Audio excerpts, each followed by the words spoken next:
Commission ముందు మాజీ మంత్రి సిద్దిపేట ఎమ్మెల్యే హరీష్ రావు విచారణ ముగిసింది. 40 నిమిషాల పాటు కొనసాగిన విచారణలో కమిషన్ చైర్మన్ పీసీ ఘోష్ అడిగిన అన్ని ప్రశ్నలకు హరీష్ రావు సమాధానమిచ్చారు. మొత్తం 20 ప్రశ్నలు అడగ్గా ప్రతి ప్రశ్నకు హరీష్ రావు ఆధారాలు సమర్పిస్తూ సమాధానమిచ్చారు. విచారణకు ముందు కోకాపేటలోని తన నివాసం నుంచి తెలంగాణ భవన్ చేరుకున్న Harish Rao BRS working president KTR party ముఖ్య నేతలతో భేటీ అయ్యారు. అనంతరం బీఆర్కే భవన్ కు బయలుదేరారు. హరీష్ రావుకు మద్దతుగా పెద్ద సంఖ్యలో బీఆర్ఎస్ కార్యకర్తలు తరలివచ్చారు.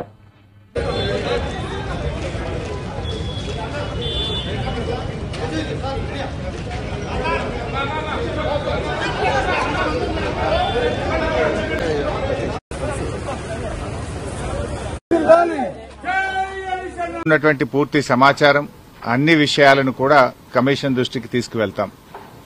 గత కొంతకాలంగా కొంతమంది వ్యక్తులు, కొన్ని పార్టీలు వాళ్ళు ఉద్దేశపూర్వకంగా బీఆర్ఎస్ పార్టీ మీద రాజకీయ కక్షతో బురద జల్లేటువంటి ప్రయత్నం చేస్తా ఉన్నారు. వాస్తవానికి ఒక ప్రభుత్వం విద్వేషంతో కాదు ఆలోచించాల్సింది, వివేకంతో ఆలోచించాలి, విజ్ఞత ప్రదర్శించాలి. కానీ నేడు కాంగ్రెస్ ప్రభుత్వం విద్వేషంతో, రాజకీయ దురుద్దేశంతో మా మీద బురద జల్లాలని ఇవాళ రాష్ట్రానికి అన్యాయం చేస్తున్నారు. ముఖ్యంగా రైతులకు అన్యాయం చేసే ప్రయత్నం చేస్తా ఉన్నారు.